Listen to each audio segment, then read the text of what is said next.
Before I get started, let me just ask you a few questions. So you've started marketing for the personal injury attorney educational sales presentation, right? Yes. Okay.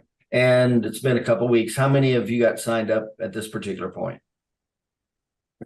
Uh, so far I have five right now. They're RSVP'd. Okay. And can you tell the other people how you did that? Exactly what you went over. Just within the first two drop offing the packages and followed up with email and phone and just asking them, if you got it, are you interested? And it was quite easy. The first two were just never heard of it, were interested, signed up, and then wanted to bring their partner. So then that's how I got to be four easily, just because the first two who RSVP, they were said, I'm bringing my partner. And then same thing for the fifth one. Okay. So you drop it off and you introduced it, right? Yes. Mm-hmm. You told them about the video on it that's it's going to be material like this. Is that right?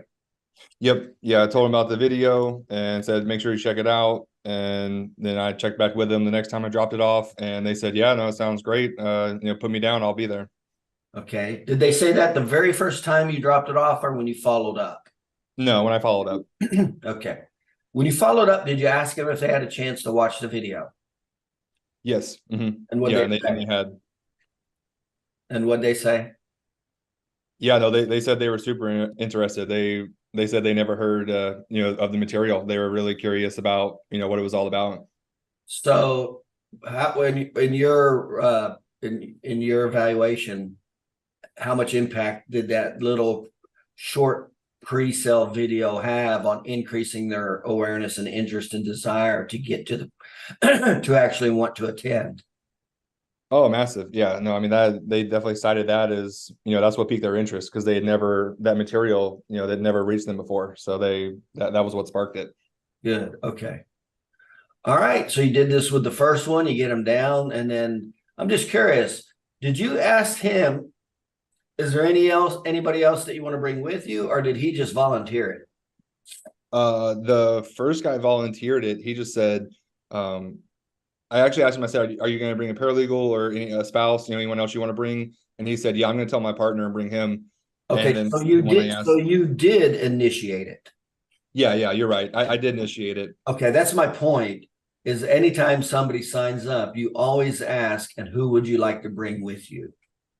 If another partner, another paralegal, or like you said, even a spouse, because a spouse will even stop them from coming. Not that the spouse wants to come, but the spouse can stop them from coming, right? Right. So she might like the free dinner and getting out of the house and not have to cook. So yeah. Okay. So you got them in. And now you want to keep giving them the information up into the presentation, right? In other words, you don't want to just sign them up and then walk away for 4 weeks, right? Hmm. You know that, right? Well, I was going to ask you about that. Do I stay on the twice a week regimen or do you go once a week or how do you handle that? Well, what do you think? What do you think is going to keep them more interested relative to frequency? Probably the twice a week. Yeah, the more they hear from you. Now, remember, what's the key when somebody hears from you? You have to say something relevant. People don't just want to hear from you, and you waste their time. But that's, of course, all of those videos are absolutely relevant, aren't they? Oh yeah, absolutely. So yeah, you would do very. My point is, after they've agreed, you don't just walk away in that time, because remember, motivation every 48 hours, motivation decreases 50%.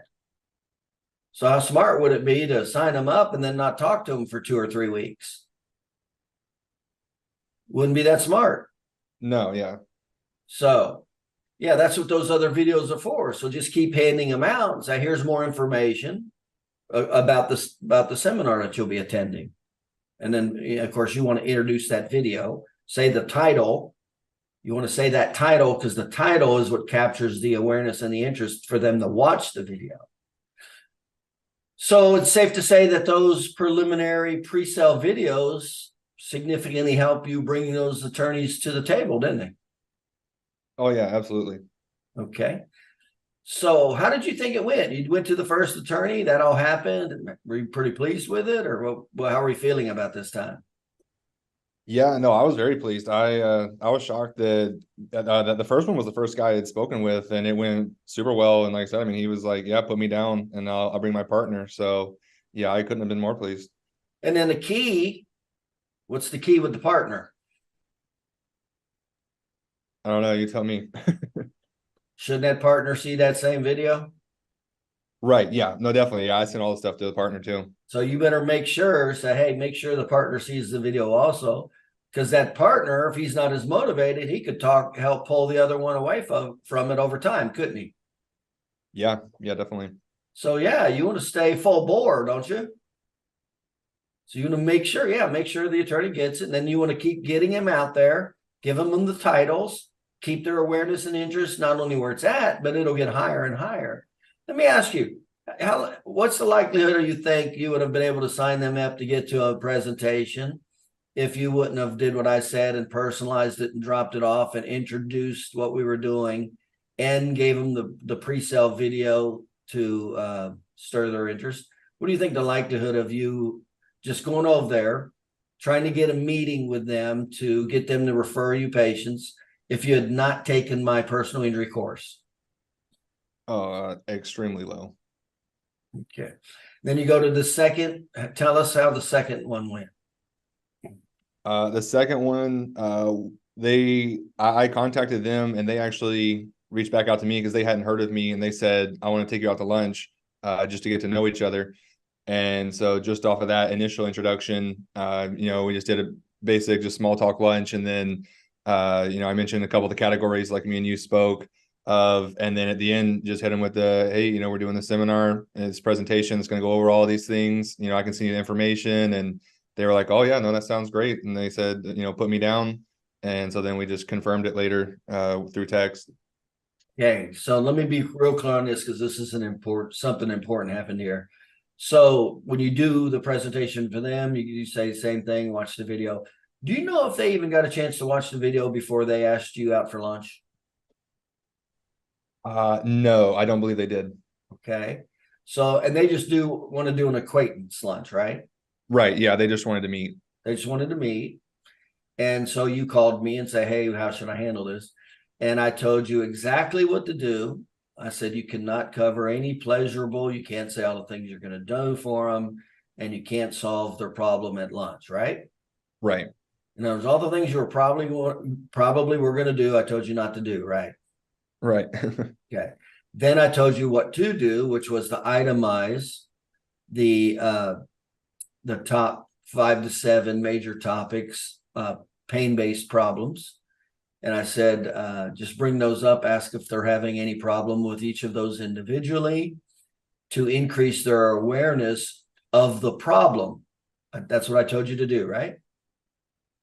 Yep. Yep. So you get him to basically spill his guts, all the problems he's having with personal injury doctor's documentation, right? Right. Yep. And that's increasing. And then I told you, you better not do what at that meeting? Be Mr. Problem Solver. You better not solve his problem. So you didn't do what you thought you would do. You did what I told you to do. You didn't go to try to solve his problem. In other words, we use that meeting as a stepping stone to increase the need and the awareness to get to the sales presentation instead of trying to knock them off right then. Because how difficult would that have been in the sales process to try to sell them on the first visit?